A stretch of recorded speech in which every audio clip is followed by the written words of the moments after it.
하나님의 은혜와 사랑과 평강이 이 시간 충만하기를 주의 이름으로 축복합니다. 요한복음 2장에서 예수님은 물을 포도주로 변화시키는 표적을 통해 주의 영광을 드러내셨습니다. 이 표적은 우리를 하나님의 자녀로 새롭게 창조하시겠다는 선언이죠. 그리고 이것이 주님에게 주어진 하나님의 뜻임을 분명히 말씀하십니다. 그 다음에 나오는 사건이 성전 정화 사건입니다. 이 성전 정화 사건은 복음서 모두에 나오는 말씀이지만 기록된 시기가 다릅니다. 공간 복음서에서 보면 성전 정화 사건은 십자가를 앞둔 마지막 사역 때 이루어진 사건이라면 요한복음에서만은 사역 초기에 이루어진 사건으로 보고 있습니다. 그래서 이 성전 정화 사건이 언제 일어났는지에 대한 여러 추측이 있습니다. 가장 크게 세 가지 추측이 있는데 첫 번째 주장은 공간 복음서처럼 십자가를 앞둔 마지막 6월절에 일어난 것인데 요한복음이 의도적으로 앞에 배치한 것이다 라는 것이고, 그리고 두 번째 주장은 원래 사역 초기에 일어난 것을 공간 복음서가 십자가를 앞둔 마지막 6월절에 배치한 것이다 라는 주장입니다. 그리고 세 번째 주장은 성전 정화 사건은 두 번 일어난 사건이다 라는 주장이죠. 요한복음에서처럼 사역 초기에도 이뤄졌고 십자가를 앞둔 마지막 시기에도 이뤄졌다고 봄으로써 공간 복음서에 나오는 성전 정화 사건과 그 오늘 말씀의 사건을 별개로 보는 시각입니다. 근데 무엇이 맞는지는 확실히 이야기할 수는 없습니다. 그러나 요한복음에서 첫 번째 표적 이후에 이 성전 정화 사건이 기록된 목적은 알 수가 있죠. 바로 예수님이 그리스도 되시는 영광을 드러내기 위함입니다. 그리고 그 영광은 예수님이 성전이 되는 것이죠. 하나님은 에덴 동산을 창조하시고 그곳에서 아담과 함께 하셨습니다. 그러나 죄가 들어오고 하나님이 사람과 함께 할 수 없게 되었습니다. 그런 그들을 다시 부르시고 하나님의 백성으로 삼으시는 이 말씀이 성경 말씀입니다. 그리고 이러한 하나님의 부르심과 역사하심을 분명하게 예표한 말씀이 구약의 말씀이 출애굽 사건이죠. 출애굽 사건 때 하나님은 애굽의 노예였던 이스라엘 백성들을 구원해 내십니다. 6월절 어린 양의 피로 그들을 구원해 내시죠. 그리고 그들을 광야로 인도하시어 시내산에서 하나님의 말씀을 받게 합니다.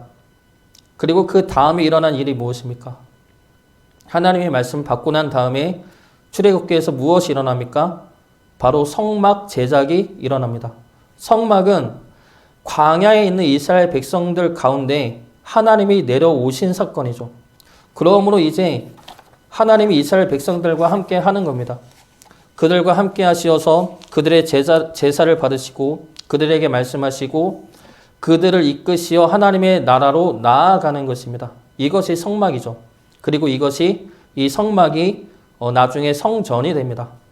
요한복음 2장은 지금 이 사건 출애굽해서 말씀을 받음으로 하나님의 백성이 되고 그들 가운데 성막을 세우시어 하나님이 함께 하신 이 사건을 예수님이 다시 하시겠다는 것이죠. 물을 포도주로 변화시킨 이 표적은 우리를 구원하여 하나님의 백성으로 만드시겠다는 겁니다. 하나님이 애굽에서 이스라엘 백성들을 구원해 내시고 시내산에서 말씀을 주심으로 하나님의 백성을 삼아 주신 것처럼 예수님이 그 일을 해내시겠다는 것이죠. 어린 양의 피로 우리를 구원하시고 우리 안에 성령님을 보내주시어 주의 말씀이 우리 안에 거하게 하심으로 우리가 주의 백성임을 증언하고 계십니다. 그리고 그 다음에 일어날 일이 무엇입니까? 그 다음에는 이제는 예수님이 성전이 되심으로 우리를 주의 성전으로 삼으시는 겁니다. 이것이 예수님을 보내신 하나님의 뜻이며 예수님이 그리스도로 이루시는 주의 영광입니다. 예수님은 이 일을 이루어내십니다. 그러므로 이제는 우리가 하나님의 새 성전이 되었습니다. 고린도전서 3장 16절과 17절 말씀입니다. 너희는 너희가 하나님의 성전인 것과 하나님의 성령이 너희 안에 계시는 것을 알지 못하느냐? 누구든지 하나님의 성전을 더럽히면 하나님이 그 사람을 멸하시리라. 하나님의 성전은 거룩하니 너희도 그러하니라.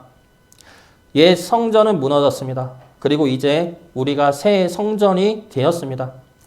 우리가 새 성전이 되었으면 성전으로서의 역할을 다 해야 할 것입니다. 오늘 말씀을 보면 옛 성전이 무너질 수밖에 없었던 이유가 기록되어 있습니다. 그리고 예수님이 세우시는 성전이 어떠한 성전인지도 기록되어 있습니다. 오늘 말씀 통해서 예수님이 세우시는 새 성전이 어떠한지 살펴보고 우리가 거룩한 새 성전으로 온전히 서갈 수 있기를 주의 이름으로 축복합니다. 먼저 예수님이 세우시는 새 성전은 첫 번째로 예배하는 집입니다. 만민이 와서 하나님께 예배하고 하나님은 그 예배를 기꺼이 받으시는 집입니다. 그런데 예수님 당시의 성전은 어떠한 곳으로 변질되었습니까? 장사하는 집으로 변질되었습니다. 16절 말씀 보겠습니다. 16절 말씀 같이 보겠습니다. 비둘 파는 이것을 여기서 가져가라. 내 아버지의 집으로 장사하는 집을 만들지 말라 하시니. 이스라엘에게는 3대 절기가 있습니다. 유월절, 맥주절, 초막절이죠. 이 3대 절기인데 이때에는 모든 이스라엘 백성들이 성전에 와야 합니다. 그리고 제사에 쓸 제물을 가지고 와서 하나님께 제사를 드려야 합니다. 그런데 제사에 쓸 제물을 먼 곳에서 가져오기가 쉽지가 않죠. 목포에서 서울까지 소나 양을 가져가야 한다면 어떻습니까? 걸어서 가야 한다면 어떻겠습니까? 힘들죠. 어렵거나 불가능할 수가 있습니다. 그래서 이 당시에 성전 옆에 감람산에서 제물을 팔게 했습니다. 사람들이 집에서 제물을 가져와야 하는 그 수고를 덜게 해준 것이죠. 그런데 감람산에서 제물을 팔았던 것을 종교 지도자들이, 제사장들이 성전 안으로 가져온 겁니다. 그래서 성전 안에서 제물을 사고 팔게 한 것이죠. 그리고 이때는 성전세를 내야 하는데 이 성전세는 로마 화폐를 내면 안 됩니다. 로마 화폐에 황제가 새겨져 있기 때문에 우상이죠. 그래서 로마 화폐를 내면 안 되었습니다. 그렇기 때문에 로마 동전을 이스라엘 돈으로 바꾸는 그 환전소도 성전 안에 두었습니다. 그러면서 종교 지도자들은 자릿세를 챙기고 상인들은 재물을 팔아서 이득을 남기고 환전소는 수수료를 챙깁니다. 그러므로 하나님의 구원에 대한 감사로 보내야 할 유월절이 하나님의 절기가 사람들의 돈벌이 수단이 되어버린 것이죠. 그리고 제사를 드리러 오는 백성들은 어떠합니까? 편하게 제물을 사서 하나님께 제사를 지내는 절기가 되었습니다. 유월절에 쓰이는 제물은 내 죄를 대신하는 생명이죠. 내 죄에 대한 죽음을 그 제물에 씌워 하나님께 드림으로 하나님의 용서와 구원을 누리고 고백하고 감사하는 것입니다. 그런데 그 제물을 집에서 가져오지 않고 성전에서 편하게 구입해서 하나님께 드립니다. 이것은 종교적인 형식과 행위만 남게 된 예배라는 것이죠. 정리하면 유월절이라는 하나님의 절기가 종교 지도자들과 상인들에게는 돈 벌 수 있는 수단이 되었고 유대인들에게는 형식만 남은 종교 행위로 전락되었다는 겁니다. 이러한 모습을 보고 주님은 장사하는 집이라 말씀하고 있는 것이죠. 하나님께 드리는 제물을 돈으로 사고 파는 집, 하나님의 은혜와 사랑 역시 사고 팔 수 있다고 하는 집, 그러한 집으로 전락된 모습에 주님은 거룩한 분노를 발하고 있는 겁니다. 성전은 장사하는 집이 아니죠. 우리의 예배는 장사하는 것처럼 거래적인 행위가 되어서는 안 됩니다. 종교 지도자들은 하나님의 말씀을 돈으로 팔아서는 안 되죠. 하나님의 말씀과 예배와 은혜들을 돈벌이로 여겨서는 안 됩니다. 헌금을 많이 하면 축복을 받는다는 말로 하나님의 축복을 팔아서는 안 되죠. 예배하는 자 역시 우리의 예배를 하나님께 팔아서는 안 됩니다. 내가 주일날 예배를 드렸으니까, 내가 교회 나와서 예배를 드렸으니까 하나님이 나에게 내가 원하는 축복과 도움과 위로를 주어야 한다 생각해서는 안 됩니다. 내가 무엇을 했으니까 하나님이 나에게 무엇을 해 주어야 한다는 생각은 내 예배 행위를, 종교 행위를 하나님께 파는 것이죠. 내 종교적 행위를 하나님께 파는 겁니다. 이것이 장사라는 것이죠. 우리를 향한 하나님의 은혜는 사고 파는 것이 아닙니다. 하나님이 우리에게 주신 구원의 은혜와 생명의 사랑은 거저 주신 것이죠. 우리가 무엇을 해서 준 것이 아닙니다. 예수님이 우리를 위해 지신 십자가 역시 마찬가지입니다. 우리를 구원하시기 위해 십자가를 지신 것이지 우리가 무엇을 했기 때문에 진 것이 아닙니다. 하나님은 우리를 구원하신 그 은혜와 사랑의 대가를 요구하지 않으십니다. 6월절에 제사를 드리라는 것은 너희를 구원하신 하나님의 은혜와 사랑을 기억하라는 것이지 우리가 드리는 제물 받기 위해 우리를 구원하신 것이 아닙니다. 우리가 하나님께 드리는 예배 역시 마찬가지이죠. 우리의 예배를 받기 위해 하나님이 우리를 구원하신 것이 아닙니다. 하나님이 우리를 구원하셨기 때문에 우리가 예배를 드리는 것이죠. 예배가 형식이 되어서도 안 되고 예배가 사고 파는 거래가 되어서도 안 됩니다. 예배는, 우리가 드리는 예배는 먼저 주신 구원의 은혜와 사랑에 감사함으로 하나님에게 나아가는 것입니다. 사무엘상 15장 22절 말씀입니다. 사무엘이 이르되 여호와께서 번제와 다른 제사를 그의 목소리를 청종하는 것을 좋아하심 같이 좋아하시겠나이까? 순종이 제사보다 낫고 듣는 것이 순양의 기름보다 나으니. 하나님의 성전은 하나님께 예배하는 하나님의 집입니다. 우리는 하나님의 성전을 어떠한 집으로 만들고 있습니까? 우리를 구원하신 하나님을 향한 감사와 사랑으로 예배를 드리는 집입니까? 아니면 우리의 종교적 행위를 사고 파는, 장사하는 집으로 만들어 가고 있습니까? 감사와 사랑으로 하나님께 예배 드리는 자가 되기를 바랍니다. 그러한 예배자가 되어 하나님이 우리의 예배를 받으시고 하나님의 은혜 안에 거하는 거룩한 성전이 우리가 되기를 주의 이름으로 축복합니다. 두 번째로 예수님이 세우시는 새 성전은 기도하는 집입니다. 성전은 만민이 기도하는 집입니다. 그런데 기도가 무엇입니까? 하나님의 말씀을 듣는 것입니다. 내가 원하는 것을 요구하고 바라는 것에 그치는 것이 아니라 내 기도에 대한 하나님의 말씀을 듣고 하나님의 뜻을 깨닫는 것입니다. 그것이 기도이고 그 기도가 이루어지는 곳이 성전인 것입니다. 유대인들에게 있어서 성전은 엄청난 자부심이고 긍지입니다. 이들에게는 선민 사상이 있죠. 우리는 하나님의 택함받은 백성이라는 자부심이 있는데 이들의 문제점은 자신들만이 하나님의 택함받은 백성이라는 것입니다.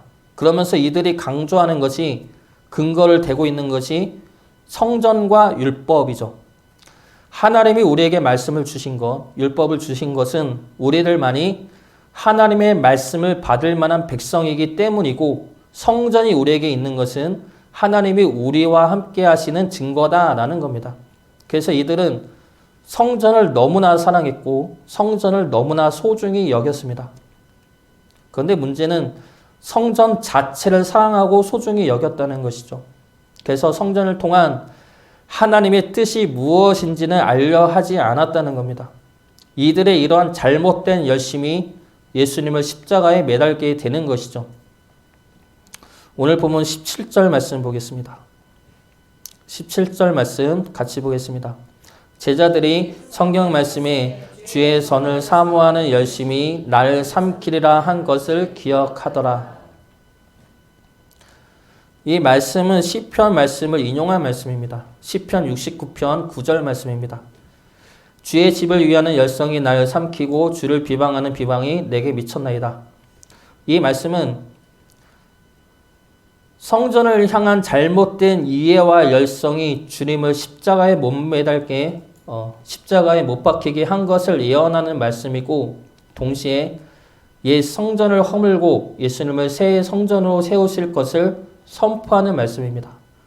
제자들은 나중에 예수님이 부활하신 후에 이 말씀이 이러한 말씀임을 깨닫고 기록하게 되는 것이죠. 그러면 유대인들이 생각한 성전의 모습은 어떠한 모습입니까? 표적을 주는 성전입니다. 18절 말씀 보겠습니다. 18절 말씀 같이 보겠습니다. 이에 유대인들이 대답하여 예수께 말하기를 내가 이런 일을 행하니 무슨 표적을 우리에게 보이겠느냐? 이들의 질문은 이겁니다. 내가 이런 일을 행하는 표적을 보여달라. 내가 이런 일을 한다면 예수님을 향한 말이죠. 예수 네가 이런 일을 한다면 선지자 같은 모습인데 그러면 우리가 믿고 따를 수 있는 선지자로서의 표적을 보여봐라 이겁니다. 즉 우리로 하여금 너의 말을 믿게 해봐라. 그런 표적을 보여봐라 이것이죠. 그리고 이러한 생각이 성전을 바라보는 이들의 생각인 것입니다. 이들은 하나님의 집인 성전이 우리 안에 있으니까 이 성전이 자기를 지켜준다 생각했습니다. 하나님이 자신을 지켜주고 자신이 원하는 것을 들어주고 자신이 구하는 모든 것에 역사하심으로 자신만의 하나님으로 믿고 생각했습니다. 그래서 성전을 그렇게 아꼈던 것이죠. 그럼 그들에게 주님이 그 성전을 헐라 말씀하십니다. 19절 말씀 보겠습니다. 19절 말씀 같이 보겠습니다.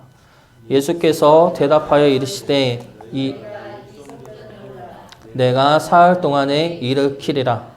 그 성전을 헐라 말씀하시죠. 너에게 표적을 보이고 너희가 원하는 것을 들어주고 역사한다 믿는 그 성전을 헐라 말씀하십니다. 너가 원하는 표적을 구하지 말고 내가 너에게 행하는 표적, 즉 십자가 표적을 믿으라는 겁니다. 주님이 우리에게 보여주신 가장 큰 표적은 십자가이죠. 우리를 위해 죽으시고 다시 살아나신 그 표적으로 말미암아 우리가 죄에서 자유하고 죽음에서 생명을 누리는 존재가 된 것입니다. 이것이 우리에게는 가장 크고 중요한 표적인데 우리는 어떻습니까? 그 십자가 표적은 그렇게 중요하게 생각하지 않고 오늘 나에게 주어지는 물질의 표적과 사람들과의 관계에서 내가 높아지는 표적과 내 생각과 내 뜻대로 이루어지는 표적들을 더 크고 중요하게 여기지 않습니까?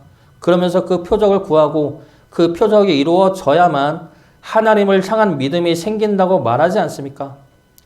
우리는 하나님 앞에 기도하면서 하나님의 뜻을 구하기보다는 하나님의 능력이 나와 내 환경과 내 삶에 임하여서서 내가 하나님을 믿게 해달라고, 내가 하나님을 찬양하게 해달라고 할 때가 많다는 겁니다.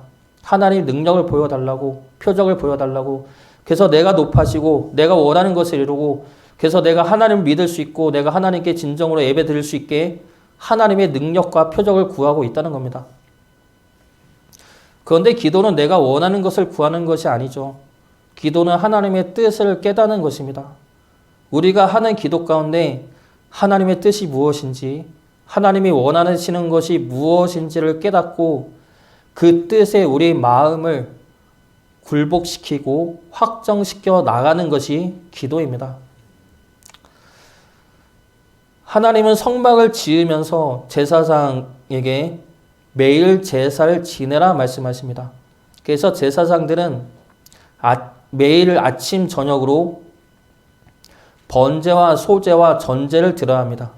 그러면 하나님께서 그 제사 가운데서 우리를 만나고 말씀하신다 약속하십니다. 출애굽기 29장 41절과 42절 말씀입니다.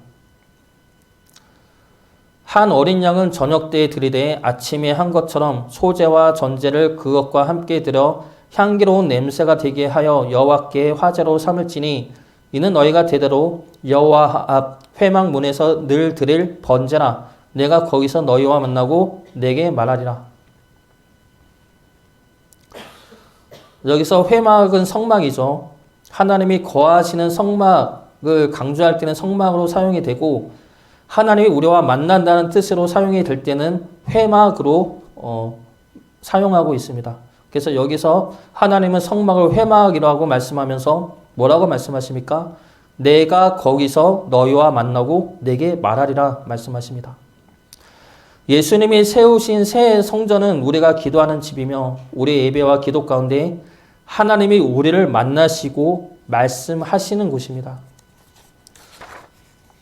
예배와 기도를 통해 하나님을 만나시고 그리고 하나님의 말씀을 들으시어서 하나님의 말씀에 내 뜻과 내 고집을 내려놓고 주 뜻대로 행하는 주의 자녀 되시기를 주의 이름으로 축복합니다. 마지막으로 예수님이 세우시는 새 성전은 결단하는 집입니다. 오늘 읽은 말씀에서 23절부터 25절까지 말씀은 예수님이 세우시는 새 성전과 이어지는 말씀이면서 3장과도 이어지는 말씀입니다. 이 말씀의 주제는 예수님을 내가 따르느냐 아니면 예수님이 나에게 필요하냐라는 겁니다. 23절 말씀 보겠습니다. 23절 말씀 같이 보겠습니다. 6월절에 예수께서 예루살렘에 계시니 많은 사람이 그의 행하시는 표적을 보고 그의 이름을 믿었으나 여기서 많은 사람이 예수님을 믿고 따릅니다. 그런데 예수님의 말씀을 듣고 믿는 것이 아니죠. 예수님의 무엇을 보고 믿습니까? 예수님의 표적을 보고 믿었습니다. 그렇게 많은 이들이 예수님을 따르는데 예수님은 어떻게 하십니까? 그들과 함께하지 않으셨습니다. 왜 그렇습니까? 그들은 예수님의 표적을 보고 구하는 자들이기 때문이죠.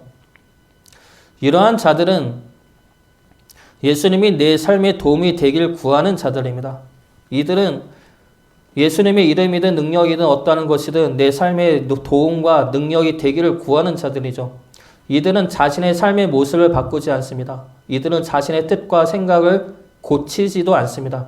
이들이 구하는 것은 내가 예수님을 그렇게 믿고 따르고 섬기고 있으니 내 병을 고쳐주고 내 욕심을 채워주고 내가 높아지게 해달라는 겁니다. 이것이 예수님의 표적을 보고 믿는 이들의 모습이죠. 예수님은 이들과 함께하지 않으십니다. 이들이 아무리 많은 숫자가 된다 하더라도 예수님은 그들과 함께하지 않으십니다. 예수님 홀로 그리스도 되시죠. 많은 사람들이 예수님을 따라야 예수님이 그리스도 되는 것이 아니고 많은 제자들이 예수님을 호위하고 섬기고 순종해야 예수님의 뜻을 이루시는 것도 아닙니다. 예수님은 홀로 그리스도 되시며 예수님은 홀로 하나님의 뜻을 이뤄내시는 분입니다. 예수님은 사람들의 생명과 구원을 위해 오셨지만 사람들의 도움과 희생으로 그것을 이루시는 분이 아니라 예수님 홀로 그리고 예수님의 생명만으로도 그 일을 이뤄내시는 분입니다. 그리고 그렇게 이뤄내셨습니다. 그렇기 때문에 예수님의 표적만을 보고 예수님을 따르지 않는 이들과는 함께할 필요가 없습니다. 그러나 이 말씀은 반대로 예수님의 표적이 아니라 예수님을 진정으로 사랑하고 믿는 이들과는 함께 하신다는 것을 약속하는 말씀이기도 합니다. 하나님은 출애굽한 이스라엘 백성들이 광야에 있을 때 성막을 짓게 하심으로 그들과 함께 하셨습니다. 그리고 광야에서 이동을 할 때 성막 사방을 동서남북으로 레위인들이 호위하게 하고 그 밖으로 12지파가 감싸 듯이 둘러서서 이동하게 하셨습니다. 그래서 그 모습을 보면 이스라엘 백성들이 성막을 보호하면서 이동하는 것 같으나 실상은 반대이죠. 이스라엘 백성들의 길을 인도하는 것은 하나님의 불기둥과 구름기둥입니다. 이스라엘은 하나님의 인도하심을 따라 이동하는 것이죠. 그리고 성막은 그런 그들과 함께하면서 그들을 지키고 보호하여 주시는 것입니다. 이스라엘 백성들이 성막을 보호하는 것이 아니라 하나님이 그들을 보호하여 주신다는 것이죠. 우리 또한 마찬가지입니다. 우리가 가는 길은 우리 뜻대로 가는 길이어서는 안 됩니다. 하나님의 불기둥과 구름기둥을 따라 순종해 가는 길이어야 합니다.